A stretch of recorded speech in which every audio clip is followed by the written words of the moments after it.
বাংলাদেশের পররাষ্ট্রমন্ত্রী ডক্টর খলিলুর রহমান এই মে মাসের ৬ তারিখ চীনে দুইজন নেতার সাথে বৈঠক করেছেন। একজন হলো ওয়াং হুনি, আরেকজন হলো ওয়াং ই। ডক্টর খলিল তার সংক্ষিপ্ত চীন সফর শেষ করেছেন এবং এই চীন সফরের উপর দুই দেশ থেকে একটা প্রেস রিলিজ প্রকাশ করেছে। সেটার ভিত্তিতে আমি ডক্টর খলিলের এই চীন সফর কেমন হলো এবং এটা থেকে আমরা তারেক রহমানের সরকারের ভবিষ্যৎ কি রকম হতে পারে সেগুলো একটু একেবারে নৈর্ব্যক্তিকভাবে অবজেক্টিভলি অ্যানালিসিস করব। তো সঙ্গে থাকুন। প্রথমে আমরা দেখি যে তিনি যে দুটো বৈঠক করেছেন তার মধ্যে এক নম্বরটা ছিল বা যেটা অনেকটা আপনার বলবো যে কসমেটিক, সেটা ছিল ওয়াং হুনিং এর সাথে বৈঠক। ওয়াং হুনিং চীনের খুব গুরুত্বপূর্ণ ব্যক্তি। তিনি তাদের national committee of the Chinese people's political consultative কনফারেন্সের চেয়ারম্যান। এই জিনিসটা হলো যে পলিটিক্যাল কনসালটেটিভ কনফারেন্সটা হলো চীনের পার্লামেন্ট যেটা আছে, ন্যাশনাল পিপলস কংগ্রেস, তার পাশাপাশি একটা সংগঠন, এটা পলিটিক্যাল সংগঠন, এটা কোনো আইন প্রণয়ন করে না, বাট খুবই উচ্চ ক্ষমতা সম্পন্ন এবং এটা অর্থাৎ চীনের যে তাদের যে কমিউনিস্ট মূল্যবোধ আছে সেই সংক্রান্ত তার আলোকে গভর্নমেন্টের পলিসিকে তারা উপদেশ দেয়। ওয়াং হুনিং বর্তমানে চীনের 4 নম্বর ক্ষমতাধর ব্যক্তি, অর্থাৎ ওনাদের যে নেতারা আছেন বর্তমানে, 1 নম্বরে তো প্রেসিডেন্ট শি আছেন, তারপরে চীনের প্রধানমন্ত্রী, তারপরে তাদের ন্যাশনাল কংগ্রেসের যিনি স্পিকার বা চেয়ারম্যান, তারপরে চতুর্থ হলো ওয়াং হুনিং। তার সাথে একটা বৈঠক করেছেন। এই বৈঠকের ব্যাপারে দুই তরফ থেকে আমরা যে কাগজ দেখেছি সেখানে মোটামুটি এটা একটা মানে খলিলুর রহমানকে সম্মান দেখিয়ে একটা বৈঠক করতে দিল তারা, এরকম। এখানে আর খুব বেশি গুরুত্বপূর্ণ কিছু নেই। সবচেয়ে গুরুত্বপূর্ণ অফিসিয়াল যে বৈঠকটা উনি করেছেন সেটা হলো চীনের পররাষ্ট্রমন্ত্রী ওয়াং ই এর সাথে। ওয়াং ই চীনের অনেক পুরনো ডিপ্লোম্যাট, অনেক দীর্ঘদিন ধরে উনি চীনের পররাষ্ট্রমন্ত্রী। মাঝখানে তারা একজন পররাষ্ট্রমন্ত্রী নিয়োগ করেছিলেন প্রেসিডেন্ট শি, যে ব্যক্তি ছিল মার্কিন যুক্তরাষ্ট্রের চীনের রাষ্ট্রদূত। তো ওনাকে পররাষ্ট্রমন্ত্রী নিয়োগ করার পর কিছুদিন ওয়াং ই অন্য দায়িত্বে ছিলেন, আবার এই পররাষ্ট্রমন্ত্রীটাকে প্রেসিডেন্ট শি কিন্তু খুব দ্রুত বাদ দিয়ে দিলেন, কয়েক মাস ছিল বোধহয়, তারপরে আবার ওয়াং ই এসে পররাষ্ট্রমন্ত্রী হয়েছেন। আমরা ওয়াং ইকে চিনি, উনি বাংলাদেশেও অনেকবার এসেছেন। তো ডক্টর খলিলুর রহমানের সাথে এই বৈঠকের পর তারা যে প্রেস রিলিজ প্রকাশ করেছেন, এটা দুই দিক থেকে প্রকাশ করা হয়েছে এবং খুবই সুলিখিত একটা প্রেস রিলিজ, 10 পয়েন্টের। সেখানে অনেক কথা আছে। সেখানে যেমন বাংলাদেশ থেকে এক চীন নীতির যে কমিটমেন্ট সেটা সুস্পষ্টভাবে বলা আছে, যেটা সবসময় বলা হতো, অর্থাৎ তাইওয়ান চীনের অংশ, এটা একেবারে খুব অনেক বেশি জোর দিয়ে ডক্টর খলিল বলেছেন। অর্থাৎ ডক্টর খলিল তো না, বাংলাদেশের পজিশন তিনি উল্লেখ করেছেন। তারপরে আছে মধ্যপ্রাচ্য নিয়ে কথা আছে। মধ্যপ্রাচ্যের যা আছে তারা সবাই এগুলো সমর্থন করেন, ডিপ্লোম্যাটিক প্রসেস। তারপরে এটাতে এবং রোহিঙ্গা প্রত্যাবাসন নিয়েও কথা আছে। রোহিঙ্গাদেরকে তো আমরা ডিসপ্লেসড পিপল বলি, অর্থাৎ ইন্টারনালি ডিসপ্লেসড মিয়ানমার পিপল বা এইরকম বলি, তাদেরকে শরণার্থী, রিফিউজি এগুলো বলা হয় না, এটা আওয়ামী লীগ সরকারের আমল থেকে। সেখানেও চীন আগে যা বলতো, যে আলাপ আলোচনা করে চীন যতটা সহায়তা করার এদেরকে মিয়ানমারে পাঠানোর ব্যাপারে সহায়তা করবে, এই কথাগুলো বলেছেন। তো এইখানে যে 3টা পয়েন্ট এই পর্যন্ত উল্লেখ করলাম সেগুলো গতানুগতিক, এখানে নতুনত্বের কিছু নাই। বাংলাদেশ সবসময় চীনকে আসলে এক চীন নীতিতে সমর্থন দিয়েছে, এমনকি আমেরিকাও এক চীন নীতিরই সমর্থন দেয়, যে তাইওয়ান চীনের অংশ আমেরিকা মনে করে। তবে পার্থক্য হলো যে কোন গভর্নমেন্টটা সেই চীনের প্রতিনিধিত্ব করে, এটা নিয়ে আমেরিকার ব্যাখ্যা ভিন্ন এবং আমেরিকান পজিশন হলো যে চীন যাতে জোর করে তাইওয়ান দখল না করে। আর বাংলাদেশ বা অনেক দেশেরই, আসলে সারা বিশ্বেরই পজিশন হলো যে তাইওয়ান চীনের অংশ, এবং এর পরবর্তী কথাগুলো হয়তো ভিন্ন হতে পারে। বাংলাদেশ এটা একেবারে শক্তভাবে এটাকে আপনার সমর্থন করে। আমাদের মনে আছে যে বর্তমানে যিনি অর্থমন্ত্রী তারেক রহমান সরকারের আমির খসরু মাহমুদ চৌধুরী তাইওয়ানের একটা অফিস বাংলাদেশে খুলতে দিয়ে তখন তিনি বাণিজ্য মন্ত্রীর চাকরি হারিয়েছিলেন। তো ওইসব কথায় যাব না, কথাগুলো লম্বা হয়ে যাবে। আমরা ডক্টর খলিলের এই চীন সফরের উপর থাকি। এর বাইরে আমি তিনটা জিনিস খুব ভালোভাবে আলোচনা করতে চাই, যেখানে একটা জিনিস তারা যেটা বলেছিলেন যে তারা কম্প্রিহেন্সিভ স্ট্র্যাটেজিক কোঅপারেটিভ পার্টনারশিপ এরকম একটা চুক্তি হয়েছিল প্রধানমন্ত্রী শেখ হাসিনা 2024 সালে, যার জঙ্গি উত্থানের আগে আগে জুলাই মাসে আমাদের সবার মনে আছে, শেখ হাসিনা যখন চীন সফর করেন তখন এই চুক্তিটা স্বাক্ষরিত হয় দুই দেশের মধ্যে। এটা 2016 সাল থেকে চলে আসছে বাংলাদেশ আর চীনের মধ্যে এই পার্টনারশিপটা।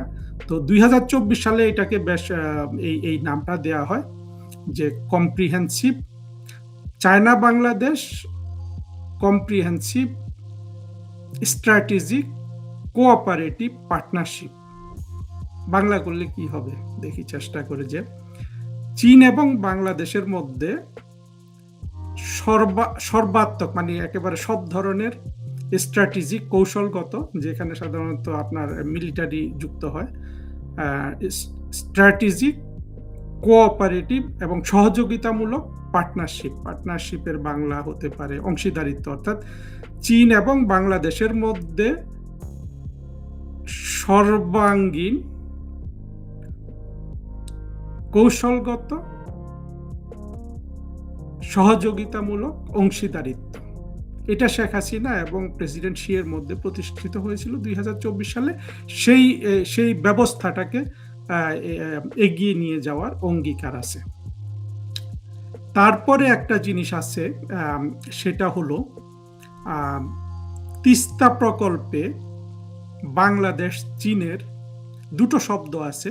আমি প্রেস রিলিজে যেটা পড়লাম যে বাংলাদেশ চীনের ইনভলভমেন্ট চায় এবং সাপোর্ট চায়, অর্থাৎ চীনের অংশগ্রহণ চায় এবং চীনের সমর্থন চায় তিস্তা প্রকল্প বলে আমরা যেটা জানি আর কি, তিস্তা অববাহিকায় পানি সংরক্ষণ ইত্যাদি ইত্যাদি সব মিলে, যেটার সম্পর্কে আপনারা সবাই জানেন যে এই বিষয়টা 2024 সালে প্রধানমন্ত্রী শেখ হাসিনা চীন সফর করে আসার পর তখনকার পররাষ্ট্রমন্ত্রী হাসান মাহমুদ এবং শেখ হাসিনা নিজেও বলেছিলেন যে এইটা ভারত করুক, মানে ভারত করবে এই ধরনের একটা, অর্থাৎ ভারত করুক এইটা প্রাধান্য দিচ্ছিলেন তখনকার সরকার। এখন যে খলিলুর রহমান, যেটা প্রেস রিলিজে খলিলুর রহমানের সফরের পর উল্লেখ করা হলো যে বাংলাদেশ তিস্তা প্রকল্পে চীনের ইনভলভমেন্ট এবং আপনার সাপোর্ট চায়।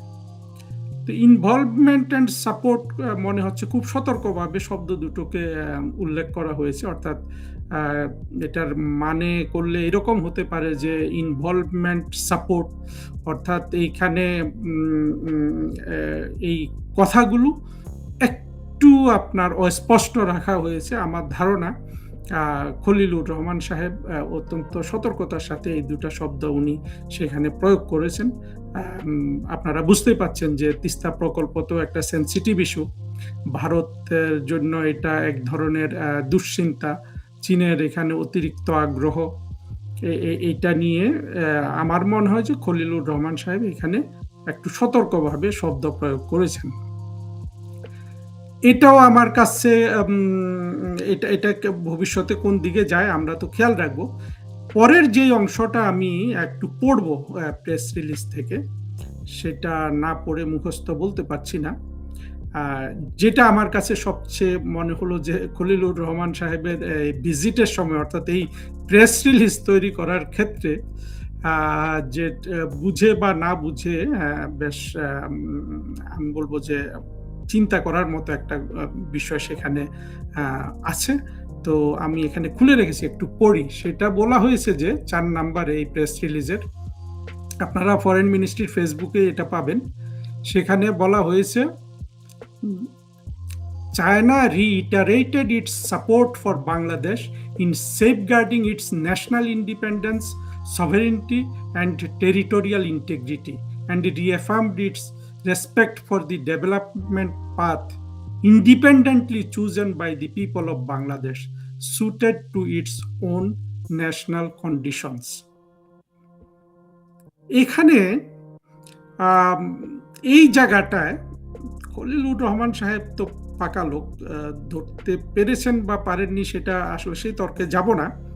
এইখানে এসে চীন একটু আপনার প্রাধান্য খাটিয়েছে। কিরকম এটা কিন্তু বলা হচ্ছে না।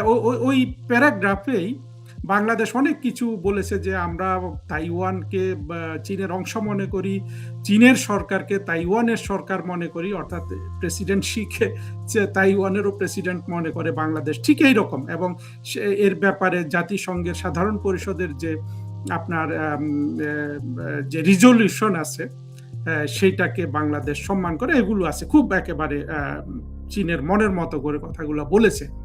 পরবর্তী কথাটা চীন বলছে, বাংলাদেশ তো দিল চীনকে তাইওয়ানের ব্যাপারে সব ধরনের আপনার সাপোর্ট দিল তাইওয়ানের ব্যাপারে। এরপরে চীন কি দিচ্ছে? চীন দিচ্ছে যেটা, সেটা সংক্ষেপে যদি আমরা এটা বলি, সেটা হলো যে চীন বাংলাদেশ একটা স্বাধীন, ওই যে লাইনটা ইংরেজিতে পড়লাম সেটা আর পড়তে যাচ্ছি না, আমার এই ল্যাপটপের উপরে আরেকটা কম্পিউটার রেখেছি, ওখান থেকে পড়লাম। অর্থাৎ চীন চায় বাংলাদেশ একটা স্বাধীন পররাষ্ট্রনীতি গ্রহণ করুক বা স্বাধীন পররাষ্ট্রনীতির উপর চলুক।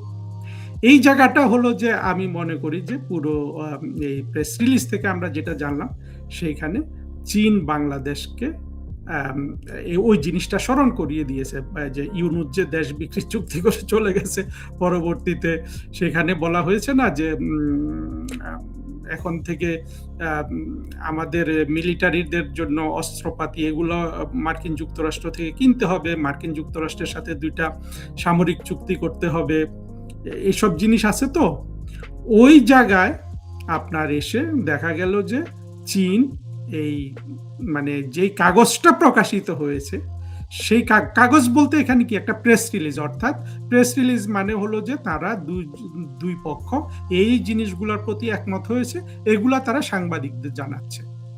সাংবাদিকদের জানানোর ক্ষেত্রে এই একটা জায়গায় এসে চীন খলিলুর রহমান সাহেবকে একটু চাপ প্রয়োগ করেছে, যে তাদেরকে স্মরণ করিয়ে দিয়েছে মোটামুটি ওই কথাটা বলে। আমি ইংরেজি লাইনটা আবার পড়ে মনে হচ্ছে আবার না পড়লে হয়তো আপনারা আমার কথাটা বুঝতে পারবেন না, সেই জন্য আবার পড়ি একটু। China reiterated its support for Bangladesh in safeguarding its national independence, sovereignty and territorial integrity, and reaffirms its respect for the development path independently chosen by the people of Bangladesh, suited to its own national conditions. এটা বেশ আমি বলবো যে বাংলাদেশের যেসব diplomat আছে আমাদের foreign মিনিস্ট্রিতে, যদিও এই প্রেস রিলিজটা অত্যন্ত সুলিখিত, এখন তো সুলিখিত প্রেস রিলিজ করা কোনো বিষয় না। চাইনিজরা সেখানে ছিল, চাইনিজরা তো যারা ইংরেজি জানে তারা খুব ভালো ইংরেজি জানে, যারা বাংলাও জানে। আর এখন এআই আসার পরে আসলে এইসব জিনিস কত সুন্দর লেখা যায়, এটা শুধু আইডিয়াটা থাকলেই সুন্দর আপনার ক্রাফটিংটা করা যায়। কিন্তু এগুলোর উপর সতর্ক দৃষ্টি রাখা, কোন শব্দটা আসছে, কি কথাটা বলা হচ্ছে, সেইটা যদি আমরা চিন্তা করি, তাহলে এটা একেবারে অবভিয়াস যে চীন এই কথাগুলো এখানে আপনার সংশ্লিষ্ট করেছে বাংলাদেশকে, অর্থাৎ তারেক রহমানকে স্মরণ করিয়ে দেওয়ার জন্য, যে তোমরা যে মার্কিন যুক্তরাষ্ট্রের কাছে ইতিমধ্যে বিক্রি হয়ে গেছো, সেই ব্যাপারে আমাদের আপত্তি আছে। আমরা চাই তোমরা স্বাধীন পররাষ্ট্রনীতি গ্রহণ করবে। এবং চীন বাংলাদেশকে ভবিষ্যতে কি ধরনের অর্থনৈতিক সহায়তা দেবে না বা না দেবে, আমার মনে হয় এই যে একটা সেন্টেন্স এই প্রেস রিলিজে প্রকাশ করা হলো ২ তরফ থেকে, সেইটার উপর অনেকখানি কিন্তু নির্ভর করবে। এখানে এইটার আরো কিছু আপনার কনোটেশন আছে যে বাংলাদেশের টেরিটোরিয়াল ইন্টিগ্রিটি রক্ষার ব্যাপারে, টেরিটোরিয়াল ইন্টিগ্রিটিতে কে ভাগ বসাতে পারে? হয় ভারত ভাগ বসাতে পারে, বাংলাদেশ দখল করে নিল, বা মার্কিন যুক্তরাষ্ট্র ভাগ বসাতে পারে, যে আপনার ওই কক্সবাজারের কি বলে যে ওই দ্বীপটা সেন্ট মার্টিন, ওইখানে ঘাঁটি গাঁটলো। কথার কথা বলছি আমি, এগুলো আমি আমার ভিডিওতে আপনাদেরকে বলেছি যে ভিডিওগুলো আমি আনবায়াসড করব, যাতে আমাদের মুক্তিযুদ্ধের পক্ষের লোকজন কিছু জানতে পারে তথ্যগুলো, কারণ বাংলাদেশ থেকে তো আপনি এসব তথ্য এখন জানতে পারবেন না। এগুলো বিশ্লেষণ করার মতো মানুষও এখন আর নাই। যা হোক, সেই দিকেও সেসব কথা বলে লাভ নেই। তো এই জায়গাটায় কিন্তু চীন অর্থাৎ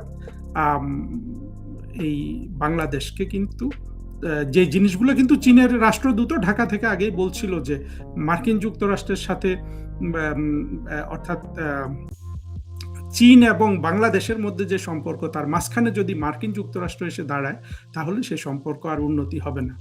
আর খলিল সাহেবকে আমি বুঝতে পারি যে আসলে টাকার জন্য ওনারা চীনের শরণাপন্ন হয়েছেন সরকার চালানোর জন্য। মার্কিনীরা তো টাকা দিবে না, ওরা তো ৪৫,০০০ কোটি টাকা ডলারে করে নিয়েই যাচ্ছে আগামী ১০-১২ বছরের মধ্যে। দেখেন একটা পদ্মা সেতু করে দিছে চীনের সহায়তায়, সেটা ৩২,০০০ কোটি টাকা লেগেছিল, আর এখানে ৪৫,০০০ কোটি টাকা ১২টা বোয়িং বিমান কিনে, যে বিমান কিন্তু বাংলাদেশের যে আমাদের বিমানের যে অবস্থা, এটা থাই এয়ার কিনলেও কথা ছিল, সিঙ্গাপুর এয়ার বা অন্য কোনো, যাই হোক সেটা করেছে। তো এই জায়গাটা আর কি আমি বলবো যে তারেক রহমানের সরকারকে কিন্তু খুব ভালোভাবে স্মরণ করিয়ে দেওয়া হয়েছে, এবং এটা বোঝাও যায়। আসলে আপনারা দেখবেন, আমি খলিলুর রহমান সাহেবের, খলিলুর রহমান তো পাকা হাড্ডি, রজার খলিল, হ্যাঁ, রজার খলিল নামে মার্কিন যুক্তরাষ্ট্রের নাগরিকত্ব ইত্যাদি করেছে, হ্যাঁ, দীর্ঘদিন জাতিসংঘে চাকরি করেছে, বাংলাদেশ সরকারেরও টাকা করি খেয়েছে। এরা একসাথে ২টা চাকরি করে ২টা পেনশন খাওয়া মানুষ, খুব চালাক কিন্তু। এবং আপনারা খেয়াল করেছেন কিনা, ডক্টর খলিল কিন্তু তারেক রহমানের মন্ত্রিসভার লোকজনের যে টাকা করির হিসাব পত্রিকায় দেখেছি, তার মধ্যে সে অনেক ধনী, মানে একেবারে ৪ নাম্বার না ৫ নাম্বার ধনী। ধনী মানে কি, সারা জীবন ইউএনএতে চাকরি করলে অনেক টাকা বেতন পাওয়া যায়, আর বাংলাদেশ সরকার থেকেও বেতন ভাতা, তার বেতন মানে লিয়েনে ছিল, কিন্তু পেনশন তো নিয়েছে। তো এগুলা করে তো নিশ্চিতভাবে সে অনেক ধনী হয়ে গেছে। তো এই বৃদ্ধ বয়সে এই লোকটা কেন এখানে আসলো?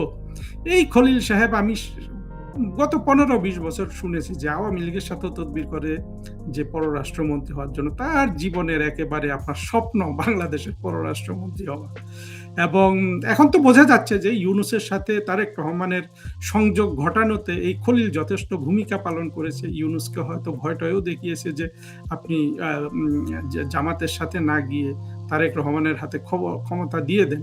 কারণ হলো, খলিলুর রহমান তো জামাতের পররাষ্ট্রমন্ত্রী হলে একরকম, আর বিএনপি যাদের ভোট আছে তাদের পররাষ্ট্রমন্ত্রী হলে একরকম। কিন্তু খলিলুর রহমান সাহেবের যে বিদেশ সফর কতগুলা দেখলাম, এখানে দেখলাম যে উনি যখন আপনার ওই যে কি বলে আনাতোলিয়া প্রসেস ডিপ্লোমেসি একটা আছে, তুরস্কের একটা প্রসেস, তারপরে উনি কিছুদিন আগে ইউরোপে গেলেন, ওখানে গেলে উনি খুব রিল্যাক্সড থাকেন। মার্কিন যুক্তরাষ্ট্রে গেলে ওনার মুখ খুব রিল্যাক্সড, চেহারা খুব রিল্যাক্সড। কিন্তু ভারতের ওই ছবিগুলাতে দেখলাম যে উনি টেন্সড। আর চীনে এখানে একেবারে মানে লোকটার মনে হলো যে ১০ বছর বয়স বেড়ে গেছে, যদিও বয়স তো 70 অ্যারাউন্ড হবে তার। ১৯৭৭ সালে তাদের বিসিএস পরীক্ষা শুরু হয়, ১৯৭৯ সালে ওনারা বিসিএস চাকরিতে জয়েন করেন, এবং খলিল সাহেব ওনার ব্যাচের বয়সে বোধহয় সবার চেয়ে ছোট, অর্থাৎ যথেষ্ট কম বয়সে চাকরিতে ঢুকতে পেরেছেন। বোঝা যায় অত্যন্ত মেধাবী ছাত্র ছিলেন। তো যাই হোক, মেধাবী হোক আর যাই হোক, খলিল সাহেবের সম্পর্কে আছে খারাপ কথা বলবো না, তবে ওনাকে একটা উপদেশ দিতে চাই যে এটা সুস্পষ্ট প্যাটার্ন, যদি আপনি একটু মানে আবেগ সংযত, অর্থাৎ আপনি যে চাপে আপনার চেহারায় যে ভাঁজ পড়ে যায়, চেহারাটা যে বিকৃত হয়ে যায়, টুইস্টেড হয়ে যায়, এইটা সামলানোর চেষ্টা করেন। আপনি ডিপ্রেশনের ওষুধ খান বা স্নায়ুতন্ত্র শীতল করে, আপনার এই ধরনের ওষুধ খেয়ে ভিজিটগুলা করলে আমরা আর ধরতে পারবো না আপনি কোন অবস্থায় আছেন। এখন কিন্তু আমরা ধরে ফেলছি। যা হোক, শেষ কথা হলো যে ডক্টর খলিল আম আনন্দ করছেন এসব লোকজন, তো আসলে মানি আমি বলছি না যে ডক্টর খলিল একজন বেকুব বা কিছু একটা। কিন্তু তারেক রহমানের সরকার এবং ডক্টর খলিল, তবু আমি বলব যে এই চায়না ভিজিট ডক্টর খলিলের থেকে তারেক রহমান সরকারের উচিত ডক্টর খলিলকে কিছু পয়েন্ট দেয়া পররাষ্ট্রমন্ত্রী হিসাবে। বেচারা নিজে এত কষ্ট এত চাপ সহ্য করে যে এটা করে এনেছে, কিন্তু চায়না কিন্তু মনে করিয়ে দিয়েছে যে তোমার ফরেন পলিসি বা তোমার আর আমার সম্পর্কের মাঝখানে যদি যুক্তরাষ্ট্র ভারত এগুলো ঢোকে তাহলে কিন্তু আমি টাকা দেব না। যে লাইনটা দুইবার পড়লাম সেটার মানে এইটাই হয়। তো এখন তারা তো তিস্তা চুক্তিতে তিস্তা প্রকল্পে চীনের ইনভলভমেন্ট চেয়েছে। আমি বলবো যেটা সতর্কভাবে শব্দ প্রয়োগ করেছে, একটু ওপেন রেখেছে যে এখানে আরো অন্য দেশেরও ইনভলভমেন্ট চাইতে পারে। তো এটা কি আজকে আবার আরেক জঙ্গি যে নৌকায় করে পাকিস্তান থেকে অ্যাটম বোমা আনতে চায়, সে দেখলাম যে আবার কনক সরোয়ারের কাছে ইন্টারভিউ দিচ্ছে। এবং এই জঙ্গি শাহিদুজ্জামান ঢাকা বিশ্ববিদ্যালয়ের শিক্ষক রাতের টোটো করে ঘুরে বেড়ায় মেয়ের জন্য ঢাকার রাস্তায় রাস্তায়। এই বদমাস মানে খলিলকেও চাপ দিচ্ছে যে মানে খুবই চাচ্ছে যে চীনের সাথে বাংলাদেশের মানে এগুলা হোক, বিশেষ করে তিস্তা প্রকল্প হোক। কিন্তু এই শাহাদুজ্জামান এত বেকুব একটা জিনিস, ও কিন্তু বুঝতে পারছে না যে এখানে ওই শাহাদুজ্জামান যেহেতু জঙ্গি হয়ে গেলে কি ঘৃণাটা চলে যায় ভারতের প্রতি, কিন্তু এখানে যে পেছনে যে মার্কিন যুক্তরাষ্ট্র বসে আছে সেটা শাহেদুজ্জামান ভুলে গেছে। তার মানে ভারত ঘৃণার চোটে, তার ইন্টারভিউ দেখে বুঝলাম আর কি। তো যাই হোক, আমার মনে হয় আমি আপনাদের তথ্যগুলো দিতে পেরেছি। আমি নিজে কোনো বিশ্লেষণ করিনি। যে কাগজ তারা প্রকাশ করেছে সেই কাগজের ইংরেজি থেকে বাংলা করলে কি অর্থ দাঁড়ায় অনেকটা সেটাই বললাম। সবাই সাথে থাকুন, যেহেতু নিয়মিত ভিডিও করছি আমি ভিডিওগুলা নৈর্ব্যক্তিক করার চেষ্টা করব, অবজেক্টিভ অ্যানালিসিস করব। অবশ্যই আমাদের মুক্তিযুদ্ধের পক্ষের শক্তি আওয়ামী লীগ, প্রধানমন্ত্রী শেখ হাসিনা, আমাদের এই নীতিতে কোনো ধরনের আপোষ নাই। তারপরেও অনেক তথ্য জানতে হয়, কূটনৈতিক ভাষা বুঝতে হয় এবং আমাদের মুক্তিযুদ্ধের পক্ষের শক্তিকেও ভবিষ্যতে কূটনীতিতে দক্ষতা অর্জন করতে হবে। এবং যে কথা বলে শেষ করব সেটা হলো, বর্তমানে ফরেন মিনিস্ট্রির অবস্থা অত্যন্ত বাজে। ওদের চেহারা দেখে বোঝা যায়, আমি অবশ্য অনেকদিন দেখি না। তো এটা বাংলাদেশের কোনো সরকার কিন্তু একটা শক্তিশালী পররাষ্ট্র অর্থাৎ কূটনৈতিক সার্ভিস হোক সেটা চায়নি বা করেনি। ভবিষ্যতে এটা করতে হবে। এবং আরেকটা জিনিস বলে শেষ করে সেটা হলো, এই যে বাংলাদেশ একটা জটিল ভূরাজনৈতিক অবস্থার মধ্যে আছে, তারেক রহমান সরকার এটা হাড়ে হাড়ে টের পাবে। কিন্তু তারেক রহমান বা খলিলুর রহমান এরা কিন্তু এই জায়গাটায় আপনার টিকতে পারবে না এই টানাপোড়েনের মাধ্যমে চতুর্মুখী। তো আমি বরঞ্চ পরাশক্তিগুলোকে বলবো, যারা বাংলাদেশের ব্যাপারে বাংলাদেশকে তাদের ভূরাজনৈতিক স্বার্থের জন্য বাংলাদেশকে তাদের পক্ষে চায়, ভারত, চীন, রাশিয়া, মার্কিন যুক্তরাষ্ট্র, এইভাবে চারটাই তো আসলে মোটা দাগে, আর ইউরোপিয়ান ইউনিয়ন মার্কিন যুক্তরাষ্ট্র তো অনেকটা এক ধরনের। তাদেরকে আমি আহ্বান জানাবো যে আপনারা প্রধানমন্ত্রী শেখ হাসিনাকে সাপোর্ট করেন এবং উনি যে নিরপেক্ষ থেকে সবার সাথে যে সুসম্পর্ক রক্ষার চেষ্টা করেছিলেন সেটাতে আপনারা ফিরে আসেন। সেটা হলে আসলে আপনাদের সবারই স্বার্থ রক্ষিত হবে এবং বাংলাদেশেরও স্বার্থ রক্ষিত হবে। বাংলাদেশের স্বার্থ যদি রক্ষিত না হয় সেখানে আপনাদের স্বার্থ রক্ষিত হবে না। কারণ হলো যে আলটিমেটলি তো বাংলাদেশের জনগণ এখানে আপনার ব্যাপার। হ্যাঁ, আপনাদের স্বার্থ রক্ষিত হবে যদি আপনারা বাংলাদেশকে আফগানিস্তানের মতো করে ফেলতে পারেন, বাংলাদেশকে ফকির মিসকিন বানিয়ে দিতে পারেন, যেটা ৪৫,০০০ কোটি টাকার ১৪টা বোয়িং এর জন্য নিয়ে যাচ্ছেন। বোয়িং তো আপনাদের মানে আপনাদের ঘরের মধ্যে আপনাদের গুদামে পড়ে থাকে, বোয়িং তো আপনাদের জন্য কিছু না, তাই না? সেটা দিয়ে আপনারা ৪৫,০০০ কোটি টাকা নিয়ে যাচ্ছেন। তো এইভাবে যদি আপনারা শোষণ করতে থাকেন বাংলাদেশকে, আর তার জন্য ইউনূস এবং তারেক রহমানকে সম্মান করে, এটা বলছি না যে এই ধরনের মানে লোকজনকে এনে ক্ষমতায় বসান, বা বিএনপির এখন যে দুরবস্থা আপনারা সৃষ্টি করছেন, এতে আপনাদের কারো স্বার্থ রক্ষিত হবে না। আর আমাদের তরফ থেকে যেটা দরকার, আমাদের হলো যে বলিষ্ঠ কূটনীতি দরকার এবং একটা ন্যাশনাল কনসেনসাস দরকার। যেটা মুক্তিযুদ্ধের পক্ষে, মুক্তিযুদ্ধের বিপক্ষে, দেশ বিভক্ত হওয়াতে এই বিদেশিরা ২৪ জঙ্গিদের সাথে হাত মিলিয়ে বাংলাদেশকে এমন অবস্থা করতে পারল যে এখন তারেক রহমান সরকারের পররাষ্ট্রমন্ত্রী, অবশ্যই একজন সিনিয়র মানুষ, দীর্ঘদিন বিদেশে চাকরি করেছে, দেশে চাকরি করেছে। তার যে কঠিন অবস্থা দেখলাম ছবিতে, চীনের ২ টা লোক, ওই যে যার নাম বললাম ওয়াং হুনিং এবং ওয়াং ইর সাথে উনি যখন হ্যান্ডশেক করছেন, আপনারা এটা ফরেন মিনিস্ট্রির ফেসবুকে পাবেন, আরো নানান জায়গায়, এমনকি চাইনিজ এম্বাসি যেটা বাংলাদেশে আছে তাদেরও ফেসবুকে পাবেন। খলিল সাহেব খুবই বিধ্বস্ত, দেখে মায়া লাগলো। ধন্যবাদ সবাইকে।